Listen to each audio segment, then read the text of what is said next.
Today I'm making dandelion honey. The honey is in quotation marks because it's not actually honey. You'll need dandelion blossoms. After collecting, I left mine sitting out for a while to give our six-legged friends a chance to flee. You'll also need equal parts sugar and water, and for flavor, a lemon and some ginger. Throw all the ingredients in a pot. A white base pot works best.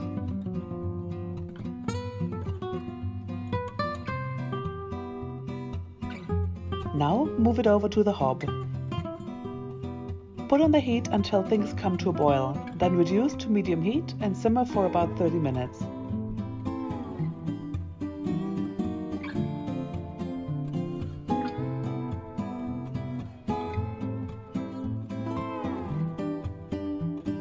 Strain through a cheesecloth. Some recipes say to leave the dandelions to steep overnight, but I never really noticed a difference, so I'm gonna save myself some time. After straining, put the dandelion syrup you just made back in the pot and let it reduce. As time passes, the dandelion honey will turn darker. This will let you know that it's almost done. You can check the consistency on a plate. We are aiming for a honey-like consistency. To make the dandelion honey last, get some clean glasses and disinfect them with boiling water.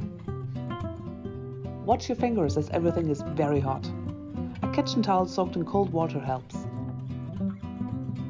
Pour your honey into the glasses and screw on the lids. If all has gone well, dandelion honey should last for at least a year in the closed jar and maybe 2 months once opened. Dandelion honey on toast is a delicious breakfast treat. I hope you enjoyed this video. If you did, you could maybe think about subscribing.